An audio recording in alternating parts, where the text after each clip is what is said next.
بسم الله الرحمن الرحيم، والصلاة والسلام على أشرف الخلق والمرسلين سيدنا محمد وتبعهم بإحسان إلى يوم الدين. أما بعد، أخوانا أخوات، اليوم إن شاء الله نحل إكزامبل على الأيديال أوبن فيد ووتر هيتر. أوكي، مسلسل أكثر من إكزامبل 10/5. بس قبل إشي خلينا نحط الرموز 1 2.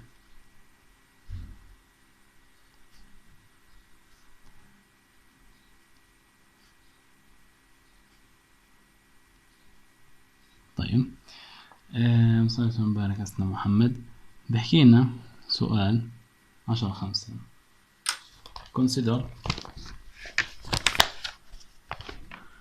Consider a steam power plant operating on the ideal regenerative Rankine cycle with an open feed water heater. يعني عندنا open feed water heater بس. Steam enters the turbine at 15 ميجا باسكال and 600 سيليسيوس.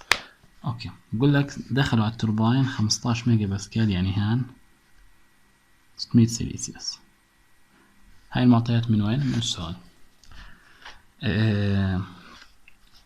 and is condensed، يعني تكثفت in the condenser at a pressure of 10 كيلو باسكال. يعني دخلت الكوندنسر طلعت 10 كيلو باسكال. اوكي، بحكي لك some steam leaves the turbine at a pressure of 1.2 ميجا باسكال and enter the open feed water heater. يعني هان 1.2 ميجا باسكال طلعت منه ودخلت open feed water heater. اوكي 1.2. اوكي، determine the fraction of the steam extracted from the turbine and the thermal efficiency. يعني الواي تساوي مجهولة والثيرمال efficiency تساوي مجهولة. اوكي، الستيم الفراكشن من الستيم اللي extracted، الواي شو هي؟ fraction steam extracted، يعني اللي هو جزء الستيم اللي احنا اخذناه من التوربين سوينا له bleeding، نزف بسموها احيانا bleeding extracted او bleed معناها نزف. حلو، فاحنا بنعمل هيك زي جرح بناخذ منها هيك bleeding. اوكي، يعني بناخذ منها شوي. اوكي، مبارك أسنا محمد. مطلوب الواي. اوكي، قبل ما نحل هيك حكينا عندي هاي وهاي وهاي. طب بدي اعرف الضغط هذا. اوكي، المضخة هاي بترفع لهي ضغط لضغط البويلر حكينا ايزوباريك هيت اديشن، يعني ثابت الضغط. اذا هنا عندي ايضا 15 ميجا باسكال، صح؟ لانه المضخة رفعت لهاي. وهاي الكوندنسر بدي نزل الضغط، بده يكون 7.1 نفس الاشي، لانه بده يتمدد لضغط الكوندنسر 7.1 اللي هو 10 كيلو باسكال. حكينا هنا قال لي انه انا اكستراكتد او سويت لها بليدنج، نزف او بليدد ات 1.2 ميجا باسكال. وحكينا ما بصير نمزج سائلين الا اذا كانوا عند ايش؟ سوري، فلويدز اللي عند نفس الضغط. اذا هاي 1.2 ميجا باسكال ايضا حيطلع لي ات سيمي برشر 1.2 ميجا باسكال. هيك انا حللت السؤال. ان شاء الله نقدر ايش؟ نطلع له الواي. خلينا نرسم تي اس ديجرام.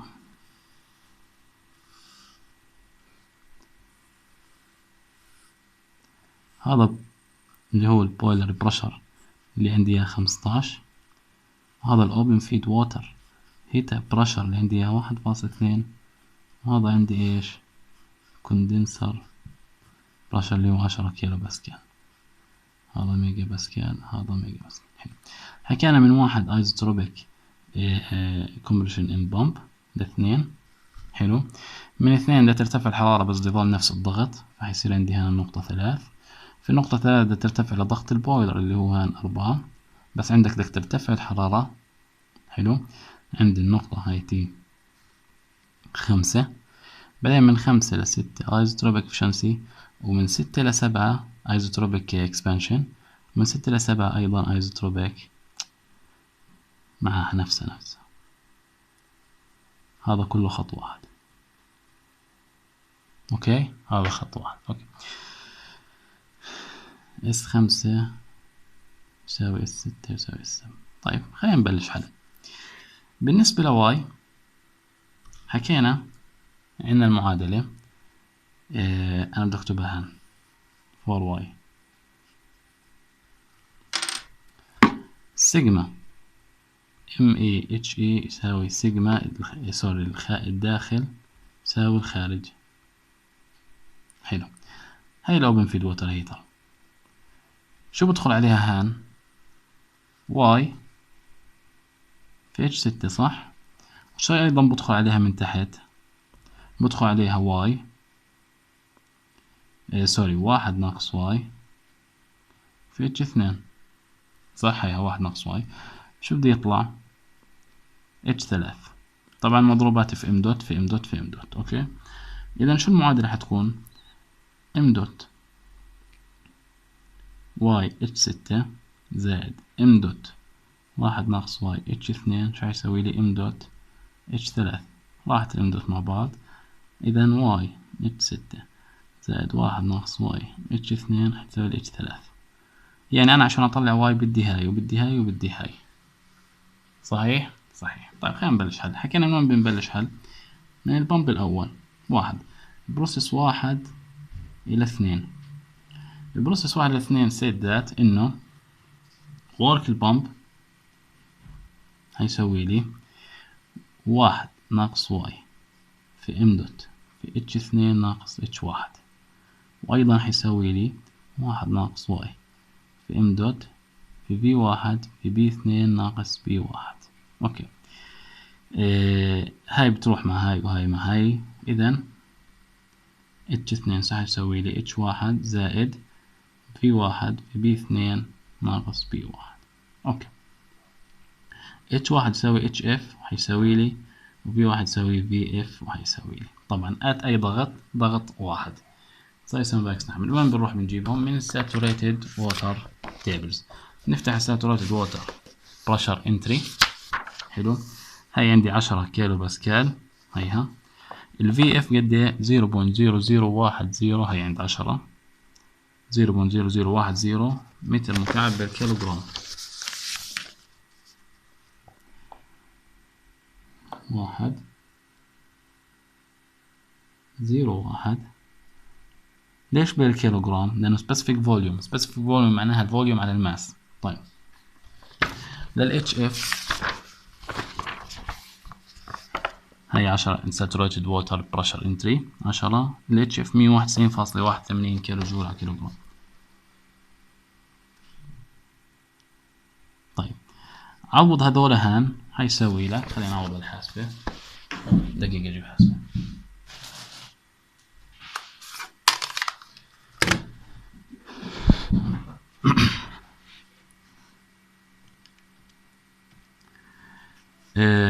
اول شي بي 2 ناقص بي 1. بي 1 10 كيلو باسكال، بي 2 1.2 ميجا باسكال. حكينا هنا بشو بده يكون الضغط؟ كيلو باسكال عشان يطلع لي هان كيلو جول على كيلو جرام، ولاني بعوض هنا برضو كيلو جول. طيب اذا 1200 اللي هي 1.2 ضرب 1000 من ميجا لكيلو ناقص ال10. الضغط هنا الفرق الضغط 1190 ضرب في 1 زائد 1.9 هيساوي لي 193.0 كيلو جول كيلو جرام. هاي اتش 2 اول مطلوب. اوكي، 193.0119 كيلو جول على كيلو جرام. طيب 2 البروسيس اللي بعديها 3-4 اللي هي البمب الثاني. ورك بمب 2 شو حيسوي لك؟ اتش 4 ناقص اتش 3 حيسوي لك في، طبعا وين الام دوت؟ راحت مع بعض بروحوا في بي 4 ناقص بي 3. اذا اتش 4 شو حيسوي لك؟ اتش 3 زائد في 3 في بي 4 ناقص بي 3. طيب وير انه اتش 3 حتسوي لي اتش اف. ليش؟ هسه بنحكي في 3 حيسوي له في اف وهيساوي ليش؟ لانه حكينا بيطلع من الاوبن فيد ووتر هيتر always saturated liquid. طيب ات اي ضغط؟ ات 1200 كيلو باسكال هو 1.2 ميجا باسكال. بنروح هان هاي الساتوريتد ووتر بريشر انتري 1200 كيلو باسكال. الفي اف اللي هو specific volume 0.001139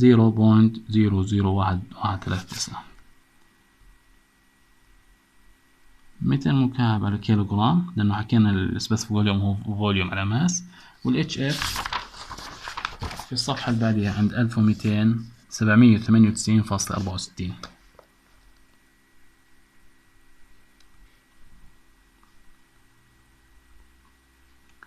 عوضها تطلع ال H4. خلينا نعوض 15,000. حكينا لأنه هاي بالكيلو باسكال، هاي كيلو باسكال دايما ناقص 1200 ضرب 0.0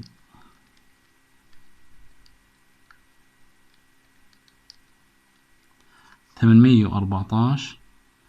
طبعا دقيقة، شايفين هاي H3 المطلوب الثاني، هيو هان هسا ضل بدي H6.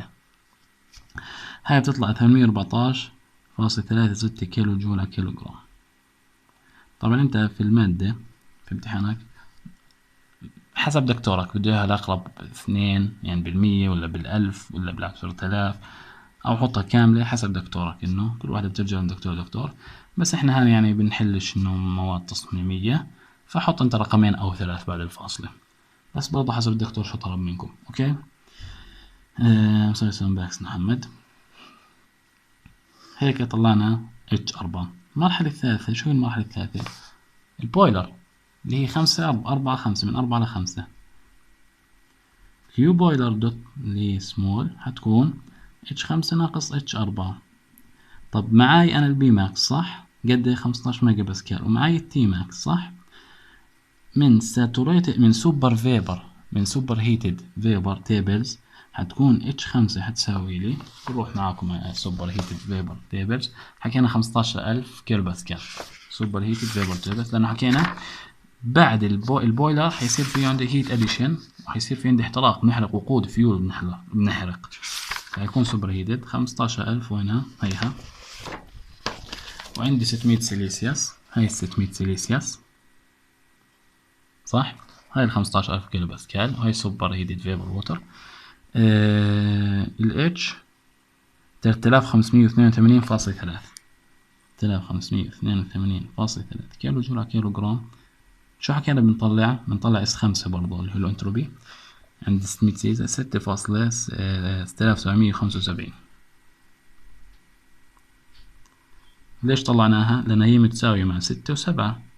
طيب عوض H5 ناقص H4 هيطلع لك الجواب 3582.3 ناقص H4. أصلا يسلم بالك يا أستاذ محمد. 814.63. 2000. تخيل انت بتدخل الهيت انبوت تبعك 2767 كيلو جول على كيلو جرام. 2000. اوكي. هسه حكينا بعديها وين بنروح على المرحلة اللي هي ايش؟ هسه التربين الاول 5 6 بصص 5 6 4 من 5 إلى 6. طيب كيف بدنا نحلها؟ زي ما حكينا في شرح القوانين ما في اختلاف. S5 تساوي S6 هتساوي لك 6.675 كيلو جول على كيلو جرام كلمة. اوكي. وبي 6 قد ايه قال لك؟ هو قال لك احنا اخذناها عند ضغط 1.2 ميجا باسكال، اذا 1.2 ميجا باسكال هيساوي لي 1200 كيلو باسكال. طيب وحكينا انها دائما سوبر هيتد. حلو. اذا بتروح على السوبر هيتد تيبلز عند 1200 كيلو باسكال. وين 1200 كيلو باسكال؟ هيها. حلو. عند 1200 كيلو باسكال قد ايه عندك؟ هاي 6.6775. طيب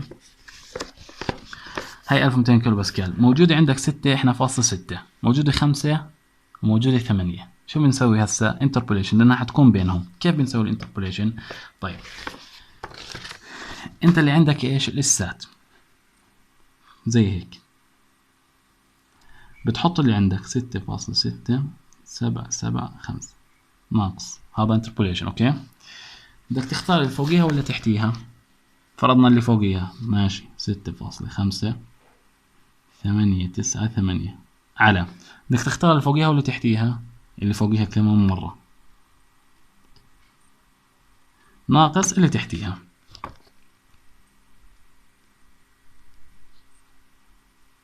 حلو تساوي. طيب هسا احنا نطلع الاتش عندنا القيمة هاي اللي هي اللي عندنا اياها اللي كانت بينهم، لا بدها تكون اتش المجهولة اللي هي اتش 6 ناقص هنا شو اخترنا اللي فوقيها، فبتروح تاخذ اللي فوقيها 2815.9 على هنا شو اخترنا اللي فوقيها 2815.9. لو اخترنا التحتيها هان ناخذ هان اللي تحتيها وهان اللي تحتيها يعني نفس الاشي لازم ناقص اخترنا هان اللي تحتيها 2935.01. إذا اتش 6 تساوي، بدي أوقف الفيديو دقيقة أكتبها على الحاسبة وأرجع. بعد ما عوضتها طلعت لي اتش 6 2859.515 5 6. إذا هاي 6 كيلو جول على كيلو جرام. واحد بقول لي كيف عوضتها لو سمحت، بقول له أبشر. تعال تحط المعادلة زي ما هي مكتوبة عندك كان بتحطها، بعدين بتحط العلامة اللي يساوي،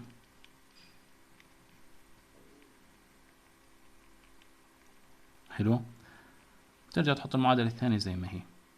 طبعا هاي الرمز كيف بتحطه الفا اكس بيطلع لك اوكي، بعدين شيفت ويساوي بيطلع الجواب هان بتحط اوكي. هاي اتش 6 اوكي. هسا احنا طلعنا اتش 6 واتش 2 واتش 3، اذا واي قد ايه تساوي لي؟ طيب المعادله بتقول لك واي في اتش 6، هي بدي افتح قوس خليهم مع بعض، اكس في اتش 6. اتش 6 اللي عندي اياها هسا اوكي، لانه هسه طالعها بتكون محفوظه في الانسر. سكر قوسين زائد افتح القوسين واحد ناقص الواي اللي هي الاكس نفسها في ايش؟ في اتش 2. اتش 2 مسلسل باكس محمد 193.0019 193.0.0119. حلو. الفا يساوي عشان علامته يساوي اتش 3 هيها وينها؟ هيها 798.64. بتحط شيفت يساوي تطلع لك الواي 0.227.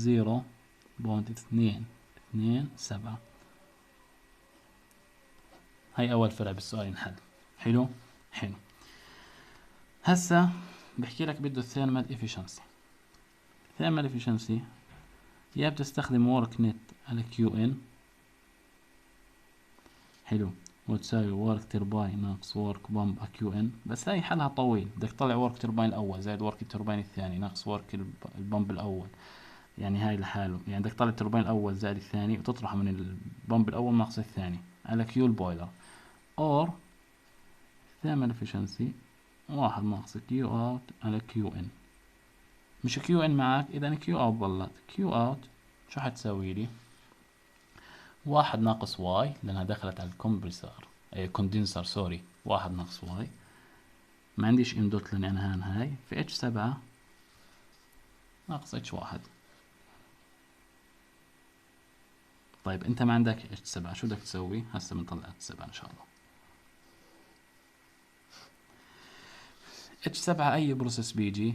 البروسيس الثاني، بروسيس 5 6 7، بروسيس 6 7 من 6 الى 7 اللي هي الترباين الثاني، مش رجع من 6 دخل 7 حكينا بكونوا 2 ترباين.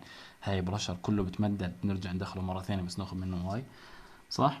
اوكي. ايش اس 5 تساوي اس 7؟ هتساوي لي 6.675 كيلو جول على كيلو جرام في كلفن. بدنا نفحص الحالة، بدنا نجيب الاس اف، بدنا نجيب الاس جي، بدنا نفحص الحالة. طيب الاس اف من وين بنجيبها؟ حكينا من saturated liquid او water tables اوكي، عند ضغط مين؟ عند ضغط 7 اللي هو 10 كيلو باسكال. ليش؟ لانه انا قاعد بفحص الحالة عند 7 اللي هي 10 كيلو باسكال. حلو.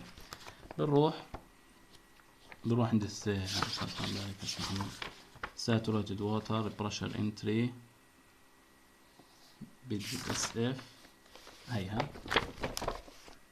saturated water pressure entry عند 10 كيلو باسكال. الاس اف 0.6492 0.6492 كيلو جول كيلو جرام في كلفن. الاس جي عند 10 كيلو باسكال هيها 8.1501.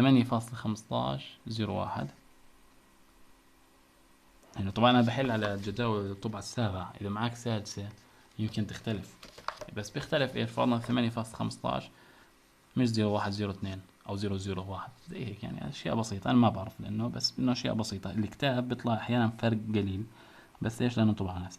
المهم هسه هاي طلعت بينهم صح، اذا ايش ميكستشر. حكينا بس ميكستشر شو بنسوي، بروح بنطلع اكس 7. اكس 7 شو حتسوي لي، اس ناقص اس اف على اس اف جي، وايضا اس اف جي موجودة في الجدول اللي هي اس جي ناقص اس اف فعليا. عوض 6.6775 ناقص اس اف 0.6492 على اس جي اللي هي اس اف جي 8.0 موجودة في الجدول بتطلعها. بس بديش ارجع الجدول هيك اسرع، بس ارجعوا الجدول انتو 0.803. طيب اذا اتش 7 شو يسوي لك، اتش اف زائد اكس 7 اتش اف جي. طيب اتش 7 شو حيساوي، الاتش اف من وين بنجيبها، ايضا من الساتوريتد ووتر تيبلز عند 10 كيلو باسكال. ليش؟ لاني بفحص عند المرحله 7. الاتش اف عند 10 كيلو باسكال 191.81 زائد اكس 7 في الاتش اف جي. الاتش اف جي هي 2300. هي دقيقة واضحة هيك، 2392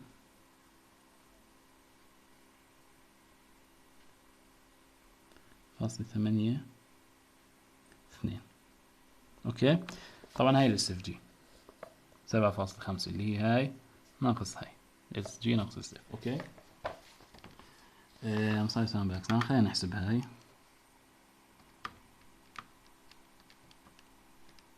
اكس 7 في هاي زائد 1.9.81.